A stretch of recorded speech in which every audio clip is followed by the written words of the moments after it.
everybody, I'm Joy Evans. I'm Wendy Yee. And I'm Chris Yee. Today we are talking about Moonrollers. You just slam it right into the microphone. Right in the Oh, microphone. yeah. I'm going to eat that mic. We hope you're wearing headphones. Yes, Moonrollers. Wendy's a masochist or sadist. That's whatever. Yeah. Now, either one of you play Moonrakers? No. No. Well, that's about if you have a yard on the moon Uh-huh. and leaves fall, and you just have to get out there and whatever. If a leaf falls on the moon and no one's around to hear it, no, it's a vacuum. That's true. That's true. Before we go into any more jokes, let's first off see how this game is played. Okay, we are set up for a game of Moonrollers now. Now, Moonrollers just is a push your luck dice game. Now, let's be a very quick overview. I'm not going through all the rules, but this is actually pretty simple in the mechanics of it. Pretty much what you're going to try to do is these are all your crew right here. You're going to try to get either one of each faction or three of one faction. The factions are the symbols or the colors. So you're going to try to get to your tableau in front of you, three of one or one of each one. Now, how do you do that? Well, first off, here's the way a turn is done. I will say there's a reference card, which is very nice. It says on your turn exactly what you do, and it also gives you your end game. So everyone's going to get that reference card, and you're also going to get one of your starting crew here, which is going to give you an ability. This ability here says I may lock in each extra dice symbol, which is the purple one, as 2 reactors. And all of them are different. This one is lock in each extra dice as 2 damage, 2 shields, thrusters, and you can use one or roll exactly one, lock it in as a wild. So anyway, everyone's got their different abilities, their crew, and these guys are going to have abilities too that you're going to get when you recruit them. Now, how does that work? Well, first off, let's look at the reference card. You're going to roll 5 dice. Here we go. You're going to roll these 5, and now you've got to commit to a requirement. As I said, this is a push your luck. So we're going to look through here, and any of these requirements I'm going to go to. So let's say you have to commit 1 die. So let's say I'm going to go this one right here, 1. So what happens is I take some of my cubes, which everyone is going to go ahead and have their cubes, which are also here on the score track. And I'm going to commit to, if I commit to this one, well, this requirement is done because it takes 1 of these, all right? Or I could do 2. So let's say I will do 2 and then go right here, all right? So now I can stop. And if I stop, this one gets locked in. I have now got that requirement, all right? Or I can push my luck and go again. Now I have to keep working on this character, so I have to roll an energy or a reactor. Now this says I can use my extra die as a reactor as well. Well, let's try this. There we go. Boom. Now this white here is a wild. So this wild, I could log in to right here. I could lock this into this requirement here, which I will do. And notice there's a reactor symbol here. That means these reactors are going to give you, these are hazard tokens. Sorry, hazard symbol. I can get 2 of these hazard tokens, and I keep 1 and put 1 back. Now, take a look at these. These right here have different values on them. There are 1 with no hazard symbols, 5 with 2, and there's also some 2s in here, like right here, that have 1 hazard symbol. So I can choose which one to do. At the end of the game, you're going to get these points, right? But the person with the most hazard symbols doesn't get any. Okay? So you want to have some, but not the most. So now it's a choice. I want 5 and a risk. I won't have the most, or get 1. I'm going to go ahead and go with the 5 here, and I place that face down in front of me. Now that I get right away. Now if I were to stop here, then these would slide down, right? Now there's no reason I would here, but if I decided to go again, which here would be very silly to do, but I would get, actually this would work because I would be able to lock this one in here on the 3. This purple here means I get an extra dice on my next roll. There we go. So now I roll again, and there's a possibility that I can lock it in. Take a look. And I keep going until I stop. Now, say I decided to do this, did my last roll. Wow, that was really lucky. I would have locked that in. But say, that was crazy. I would never roll that good in the game. Say it was this. I cannot lock that die in, so I bust. All right, so these do not get locked in. These go away. All right, and then it's the next person's turn. Now, what do these actually do? So say I did lock these in. Then the next person is going to do the same thing. They're going to grab 5 die, and then they're going to go at it. Now, say someone else works on this too, and they decide they're going to go ahead. They get 3 and 4. So they lock in both of those on their roll. Now, they're going to get this card. But the points here, on the bottom, whatever I have locked in, those are the points I'm going to get. So I get 1 plus 2, I get 3 points. So move that up to 3.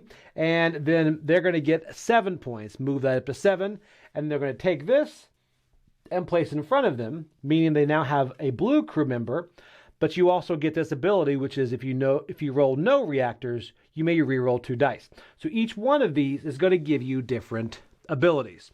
One thing to note, though, if it went to me, this is a blue crew member, I don't get both of these abilities. I have to choose one. I either get the one on the bottom or the one on the top. So I have to kind of rearrange those so I only get one of the blue abilities. Okay, so you're going to keep going until someone hires 3 of the same faction or 1 of each, and then the game ends immediately. Then you're going to count up, see where you are here on the point track, and then everyone's going to reveal their hazard tokens, and whoever has the most hazard symbols scores 0 on those, but then you add those up and add those over here to your point track, the ones that do not have a 0 value, and then you find out who wins. So, pretty much that is how you play Moonrollers. Let's send it back and see what we thought about it. Okay, so now that was how to pretty much play Moonrollers. Again, I like to say that it doesn't cover everything, but it's a pretty quick game. So there's most stuff in there. Was it a 50-minute overview? It was not. This was a very quick overview. I'm so proud of you, Joey. And I even repeated things. So really drive those points up. Yeah, there's not many rules to the game. It really is just kind of you roll some dice, and then they might let you roll more dice, and then you have to lock at least one. And that's I and like that. And you choose when to stop. Yeah. It is. It's one of those games that it's so easy to teach. You pretty much say, watch me do a turn. Yes. Yeah. And then it's like, okay, that's how, and I get it. You know? You'll get a few of the questions. Every time I've taught it, you get a few of those questions. Can I work on multiple cards at once? No. And then that question's done. Like, you never get that again for the rest of the game. Right. Yeah. And that's what I appreciate. I like that you can only work on one card at once because you are constantly battling that feeling of, do I want to finish this card? Like, is it going to be worth it? I've got 3 out of the 4 spots done. Yes. And I really appreciate it when push your luck games really have that reward if you do push your luck, but then they also have that big failure if you fail. And this has that. You can lose everything. And it's funny how it comes to that decision to where, do I finish this card to get it, or just leave those 3 cubes on there, make you finish it? You're going to get the card. I'm going to get the lion's share of the points normally, if I have more on there. So yeah, but they get the ability. They get the ability, but then... But if it's late in the game, you're just like, yeah, take that ability. Yeah, take your 3rd blue card and end the game, because I feel confident about my position that I'm in. Mm-hmm. That's the thing. There are so many times I'm like, I'm going to rush to end this game, and then I realize I'm behind. So I should not rush to end this game now.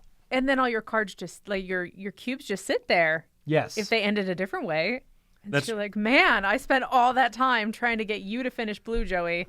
And then Chris finished red, and it's all over. That's true. You make these cards kind of juicy out there, but then at some point later in the game, I think that's one of the nice things. There's a turning point in this game where someone says, I'm not finishing that card that's going to give you 8 points, but me of them, only 2. Right. And so there's Moonrakers, the original game. Yep. I've not played it, but I understand that there are kind of those negotiation points. There are. In a deck building game. This one is a little push your luck game, but there are also those kind of moments where you're trying to kind of coax people into something like that. That's a really good ability. I mean, I'm only getting a few more points than you. You should probably go for that.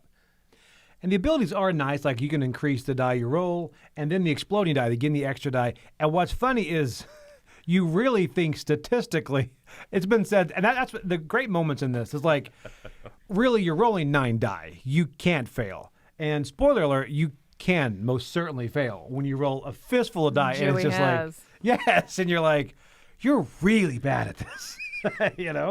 Like, I needed 1 blue. Yes. That's it. But I never get upset with this. There's certain games that I get upset with, most notably Quacks to Quedlinburg, because for me, in that game, there are some objectively bad pieces. You pull out the cherry bomb, it is never good, right? Right. A die roll in this game oftentimes lets you at least place 1 die and then make some interesting decisions. Do I allocate 3 of the 4 green faces right now, but I'm only going to then roll 2 more dice? Or do I just allocate 1 at a time, hoping to get those extra die faces? So the math is imperfect. I'm sure that there's some sort of optimal calculation path, but no one plays that. No one I've played this with has locked up in calculation. right? No, Because everyone's no. just like, roll more dice, roll more dice. That's it. I think you just play with robots. I think that's really the secret. We play with Jason, right? Yeah, same difference. Yeah, he took a 2-minute. Anyway, that's fine. Unimportant. But like, no one I've played this with has locked up because it is just kind of that fun, easygoing, but some nice decision points for such an easygoing game.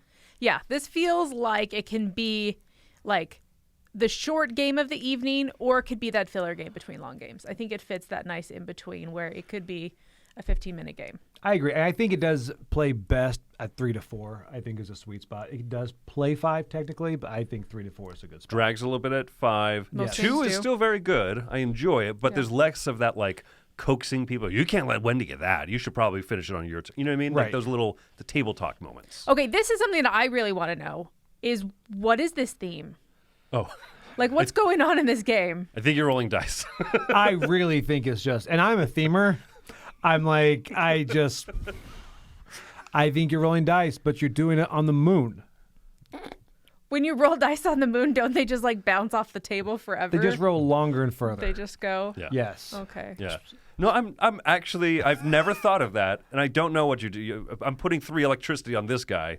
I don't think he's going to like me. Yeah, because you're collecting Oh, people, that's- yeah. right? Are you paying We don't them? word it that way No, around these boards. you're hiring crew, Wendy. Oh, maybe on the moon, maybe all those resources are like the way we survive. So they don't pay money to people on the moon. They're just like, yes, you have electricity today. Yes, Well, you you're have making this oxygen dark today. no matter which way you go with this. All right. Well, Now, component-wise, though, I will say the retail and deluxe differences are, there's the metal coins, yeah. which I honestly like the other ones better. I wish the metal ones were painted. They're harder to see.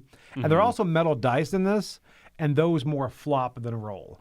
So I think that's both why people editions are like good. metal dice, though, right? They do. They just go plunk. But I prefer the roll. I like the playmat is the only of the deluxe kind of upgraded parts Right. that I Oh, I think agree. is nice.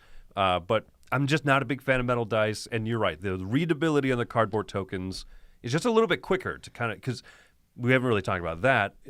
Beyond the push your luck of the die rolling, there's also that push your luck of collecting those danger coins. Yes. That's yes. the biggest thing for me. At the end, you can watch that scoreboard, but then you don't know what everyone's hiding. You're like, listen, you've got more than me, but they could be all ones. That's a really fun moment at the end. I agree. I agree. I agree. All right, so let's see here. Let's see what you go first. You think would I go first? Okay, Yeah. I'm going to give Moonrollers a 7. I think that it fits that push your luck game element very nicely, and Okay. it fits that like 15, 20, 30 minutes, like that not super long game time frame for a high luck game. So I think that going into it with that idea of this is just a chuck dice game and just push your luck, I think that it's a lot of fun for that.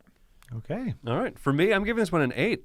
I enjoy this one a lot. I think it's very fun, very quick, and having those powers will make you play a little bit differently. They'll make you target certain color cards, or they'll make you really rethink about using a die for an additional die in the next roll, or saying, okay, this is 2 blue right now. So I think that has a good mix of powers. The same colors stack, and so you don't get that overwhelming cascade of powers, which I think is good that the game is a little bit more reserved in the design sure. space Yes. there. But of course, that what I was talking about, the danger coins that you collect, when you're looking at them and you're just kind of like, oh, I've got 7 danger tokens, but a lot of points. Joey, you should go here. Yes.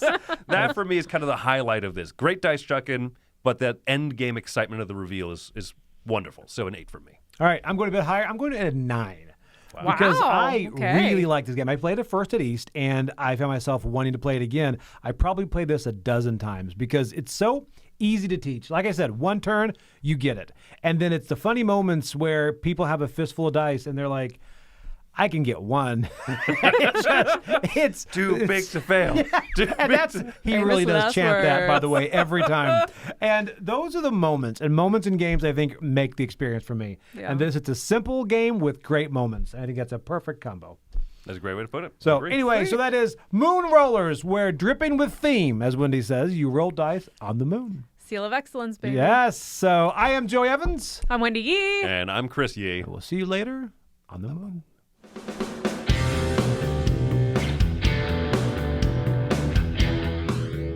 Hey folks, thanks for joining us for that video. If you haven't yet, like the video, subscribe to the channel, and hey, make sure you check out what's happening, where I'll cover an app on an iOS or a Switch device, and you can check it out along with me. Thanks very much. You've been watching The Dice Tower.